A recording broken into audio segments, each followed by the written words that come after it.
Cassette 2, Side 2. Chapter 9.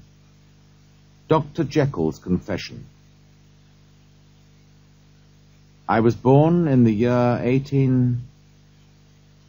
I inherited a large fortune, a strong, healthy body, and an excellent mind.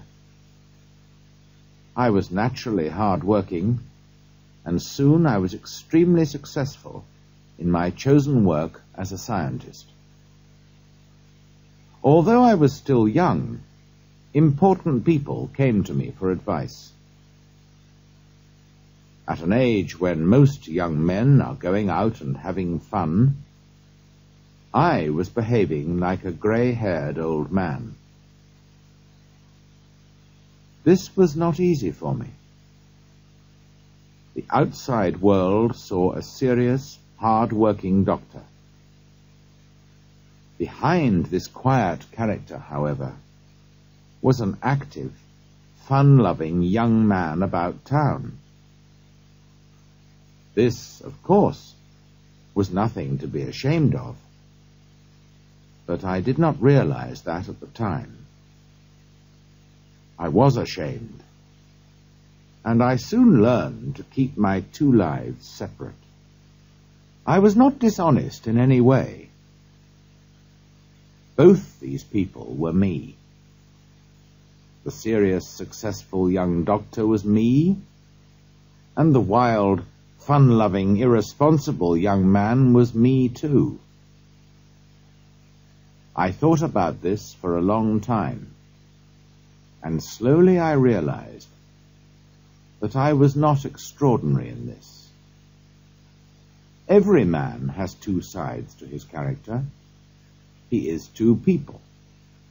They live together, often uncomfortably, in the same body.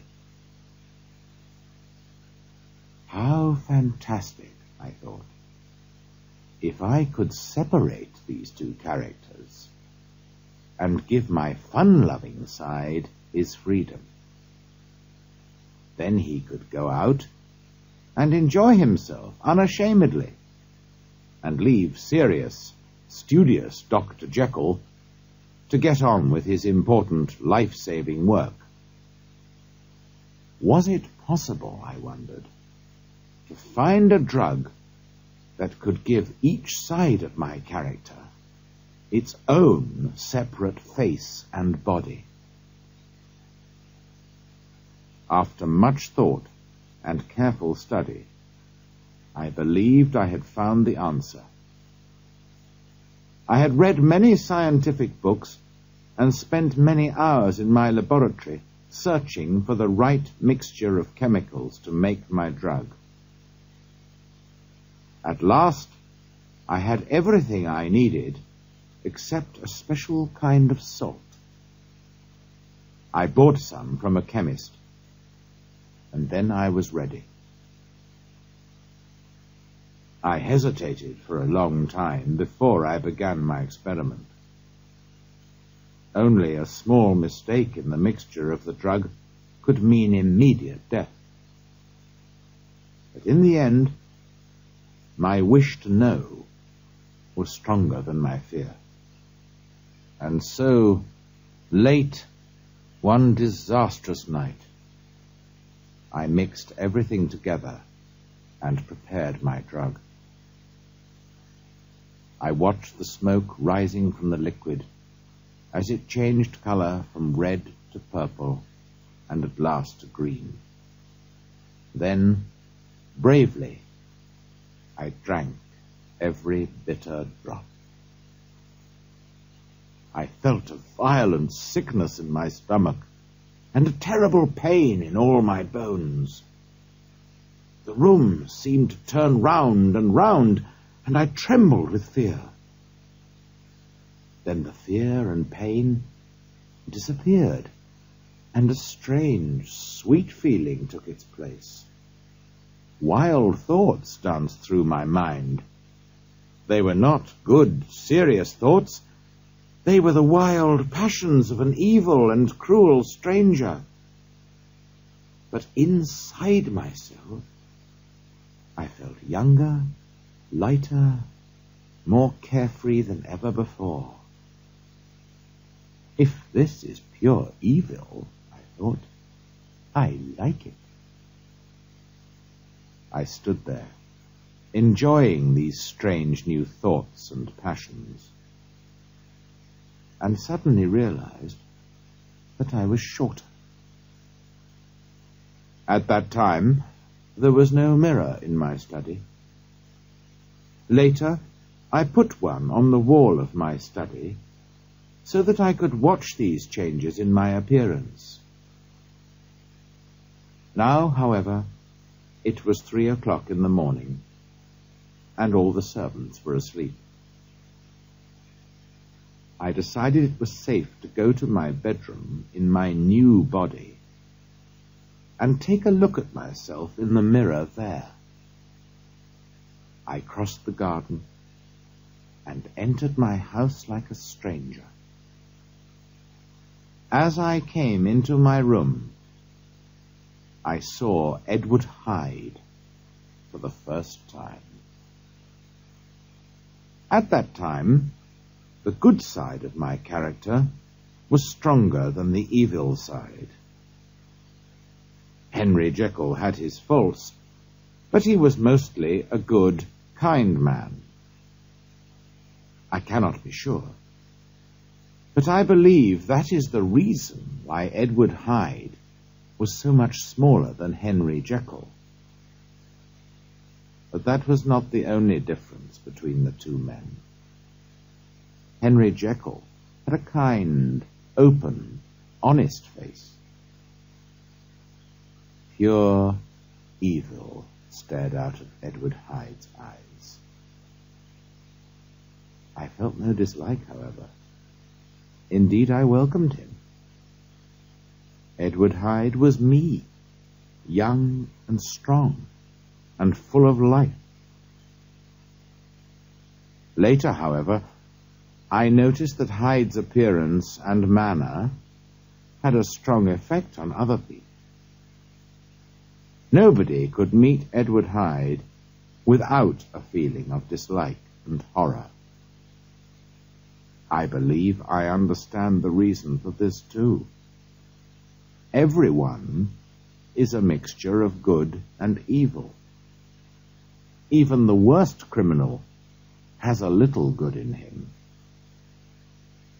Only Edward Hyde was pure evil. I stood for a long time staring at the mirror. Am I trapped? I wondered. If I am, I must leave this house before daylight. If I don't, I shall be arrested as a thief. I hurried back to my study. With trembling hands, I mixed another dose of the drug and drank it. Again I felt that terrible pain and sickness. But a few seconds later, I found myself with the face and body and character of Henry Jekyll once more. I blame myself for the things that happened later. It was not the fault of the drug. That was neither good nor evil. But it opened the prison doors and allowed Edward Hyde to escape. Soon he was out of control. He, you will remember, was wholly evil. Dr. Jekyll was not wholly good, however. He was a normal man with normal faults and weaknesses, and Hyde was too strong for him. I welcomed Hyde, therefore. I arranged everything very carefully. I bought a flat in a poor part of London, where I kept Hyde's clothes and employed a servant to do the housework. I took a dose of the drug whenever I wanted to forget my old, quiet, serious self for a time. In those early days, God forgive me, I thought it was all very amusing. Dr. Jekyll was well known. Nobody knew Hyde, however, and in his body I was free to do as I wished. I will not go into details about my adventures and shameful acts as Hyde. Jekyll remained as good and kind as ever, and always did his best to undo the harm that Hyde did. But as time went by, Jekyll became less and less able to control Hyde. One night, Hyde injured a child in the street, and a passer-by saw him. That passer-by was your cousin. I recognized him when the two of you came to my window. Your cousin caught Hyde, and an angry crowd collected. They asked for money for the child's family. In the end, in order to escape, Hyde had to give your cousin a check in the name of Jekyll. I learned my lesson from this, and opened a new bank account in the name of Hyde. I even gave Hyde different handwriting. I was sure I was safe, but I was wrong. 2 months before the murder of Sir Danvers Carew, I went out on one of my evil adventures. Before I went to bed, I took a dose of the drug and became Dr. Jekyll once more. I woke up in bed the next morning with a strange feeling that something was wrong. I looked around the room, then down at my hand. Henry Jekyll's hand was large, white, and well-made, but the hand I saw that morning on the bed cover was thin, bony, greyish-brown, and hairy. It was the hand of Edward Hyde. Sick with horror, I stared at it. I was Henry Jekyll when I went to bed, I thought. And now I am Edward Hyde. What possible explanation can there be? And more important, how can I get to my study and take the drug?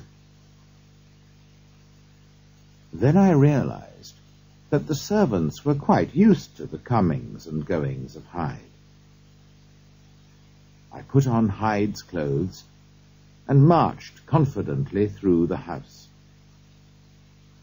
Poole stared in surprise to see Mr. Hyde so early in the morning, but I did not care. 10 minutes later, Dr. Jekyll had returned to his own shape and was sitting down pretending to eat breakfast. Too worried to eat, I sat there thinking hard about my situation. I realized that in recent weeks, Hyde had become bigger and stronger, both in body and character. What will I do, I thought, if Hyde takes control? I thought about the drug. Once, in the early days, it had failed completely, and sometimes I had had to take a double dose before I changed into Hyde. Now, however, it was quite easy to become Hyde. The problem was to become Jekyll again after my adventures. My good self and my evil self were fighting for my mind and body, and my evil self was winning. I knew I had to choose between the two. and I chose Dr. Jekyll. Perhaps I was not wholly serious about this, however, because I did not sell Hyde's flat or destroy his clothes. For 2 months, I lived the life of a quiet and responsible man. But soon, I began to miss Hyde, his strong young body, his love of life, and his dark adventures in the narrow, nameless streets of London. One night, when my life as Jekyll seemed impossibly dull and boring, I mixed a dose of the drug and drank it. It was like opening the door of a cage and letting a wild animal escape. That night, I became a madman and beat Sir Danvers to death for no reason at all. I felt only a wild delight as I hit his body again and again. Afterwards, I ran to the flat and destroyed all my papers. I was not ashamed of my crime. Instead, I was filled with a high, sweet excitement. I relived the murder as I walked back home through the streets. I felt strong and masterful. Edward Hyde had a song on his lips as he mixed a dose of the drug. "Your very good health, Sir Danvers." He laughed as he drank. A moment of terrible pain. Then poor Henry Jekyll fell to his knees and begged God to forgive him. When I was myself again, I locked the door that led from the street to my laboratory. I broke the key and threw it away. "Goodbye forever, Mr. Hyde," I whispered. The next day, the news of the murder was all over London. The servant girl had seen the crime and recognized Mr. Hyde. My other self was wanted by the police. In some ways, I was glad. Now Hyde could not show his face to the world again. If he did, every honest man in London would be proud to report him to the police. Once again, I led a busy, responsible, and almost happy life. Until one fine, clear January day. I was sitting on a seat in the park, enjoying the sunshine, when suddenly I felt deathly sick. I began to tremble all over. Soon, however, I felt well again. Not only well, but young, strong, and fearless. I looked down. My clothes were suddenly too big. The hand on my knee was the bony, hairy hand of Edward Hyde. It was so sudden. One moment, I was a famous and popular doctor. The next, I was a violent criminal who was wanted for murder. How could I get to my study to take the drug? I had locked the street door to my laboratory and broken the key. I could not, therefore, enter from the street. I could not go in through the house because of the servants. I needed help from outside. I thought of Lanyon, but how could I reach him? And how could I persuade him to let Hyde into his home? How, too, could I persuade him to break into Dr. Jekyll's private study? It looked impossible. Then I remembered. My appearance was unrecognizable, but my handwriting was unchanged. I could still write a letter in Dr. Jekyll's name. Calling a passing taxicab, I ordered the driver to drive to a hotel quite near Lanyon's house. Of course, Jekyll's clothes were much too large for my body, and I had trouble in climbing into the cab. The driver noticed my strange appearance and could not help laughing. I gave him such a black look, however, that the smile froze on his face. In my desperate fear and danger, I was like a pain-maddened animal, ready to kill or wound at any moment. I wanted to pull the driver from his seat and murder him then and there. But I was clever, too. My life depended on my coolness, and I fought to control my murderous passions. We reached the hotel. I paid the driver and went inside, holding up my too large trousers. The servants smiled when they saw my strange appearance. I stared angrily at them, and their smiles disappeared at once. I gave my orders, and they led me to a private room and brought me some writing paper and a pen. Hyde in danger of his life was a new experience for me. I write he because I find it hard to write I. He was not human. His only feelings at that time were fear and hate. Hyde was wholly evil, but he was not stupid. He knew that his life depended on 2 letters, one to Lanyon and one to Poole. If he failed, he would die. Carefully, he wrote the letters and sent a servant to post them. After that, he sat all day by the fire in the private room. There, too, he had dinner, brought by a frightened waiter. At last, when darkness had covered the city, he sat in the corner of a closed taxicab. "Just drive round," he ordered, and the driver drove backwards and forwards through the streets of London.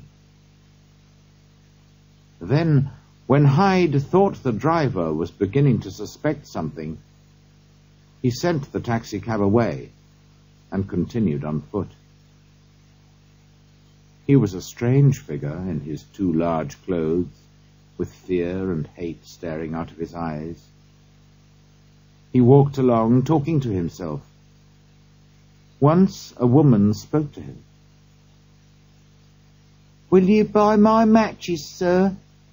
she begged. Hyde hit her across the face, and she ran away in fear. My plan was successful, and when I arrived in Lanyon's house, I took the dose of the drug that returned me to my normal appearance. Immediately afterwards, I felt deeply ashamed. Perhaps it was Lanyon's horror that made me feel like that. I do not know.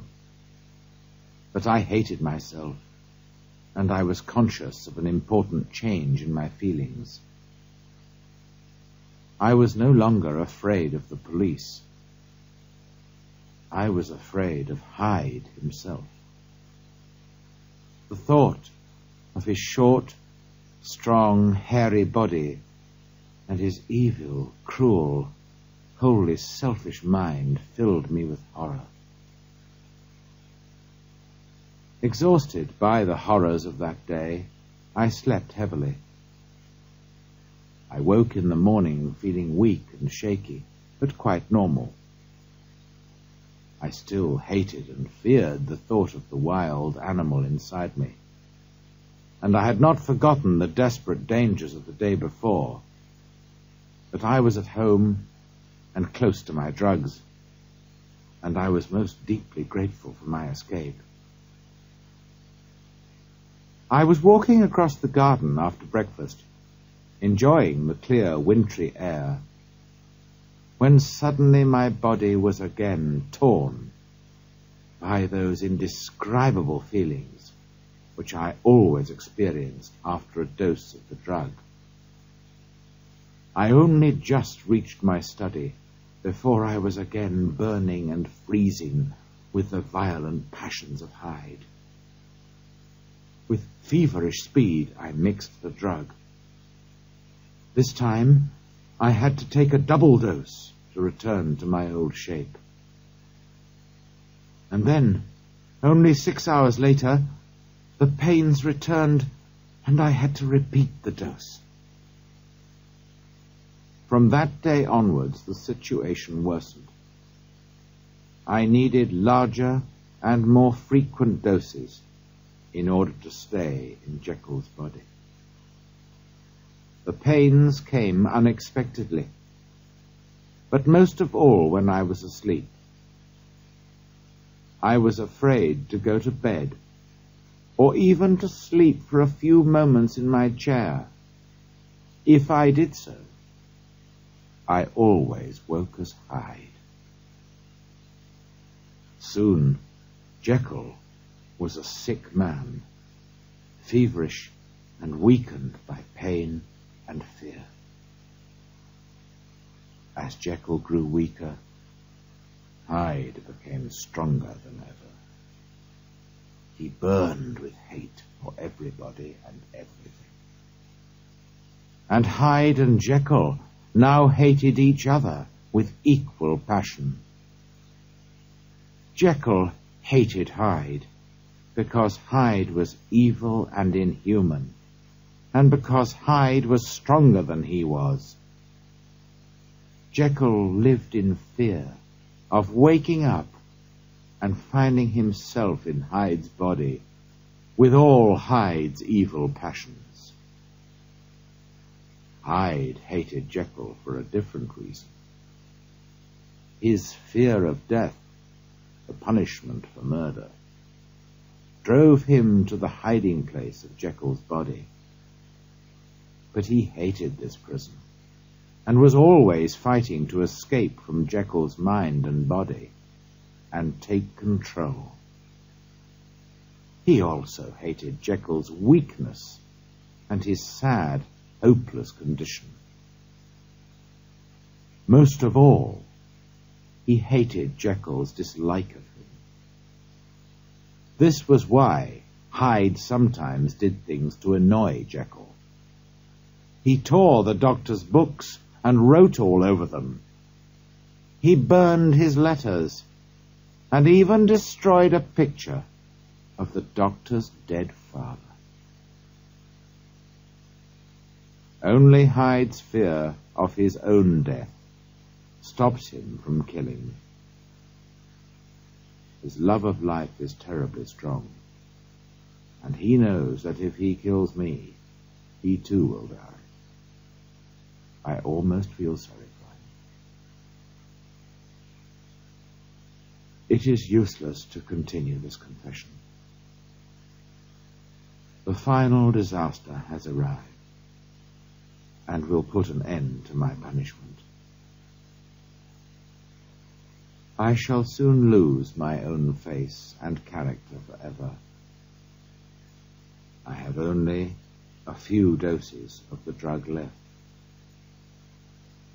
I sent Poole to the same chemist to fetch some more chemicals. When he brought them, I mixed a dose of the drug. The liquid smoked and changed from red to purple, but it did not turn green. I drank it and looked in the mirror, but there was no effect. Edward Hyde's face still stared back at me. I expect Poole has told you that I have searched London for the chemicals I need. It is no good. I have decided that the first chemicals I bought were not absolutely pure. By accident, they contained something unknown to myself or to the chemist that prepared them. And that unknown something made my drug effective. So my drug was an accidental discovery that cannot be repeated. About a week has passed. I have used the last of the old chemicals, and for the moment I am Henry Jekyll again. But I cannot write much more. I have very little time. If Hyde returns while I am writing this confession, he will tear it to pieces to annoy me. If I finish it, however, he will probably not notice it. He lives only for the moment, and he is already a changed man. He is like a trapped animal now. He sits in my chair, trembling and weeping with hate and fear. All the time, he listens for the policeman's knock at the door. Will he be caught at last and put to death? Or will he be brave enough to take a dose of poison at the last moment? Well, that is not my business. This is the true hour of my death. When you read this, the Henry Jekyll you know will be dead. The rest of the story is about Edward Hyde. Now, as I put down my pen, I bring the life of unhappy Henry Jekyll to an end.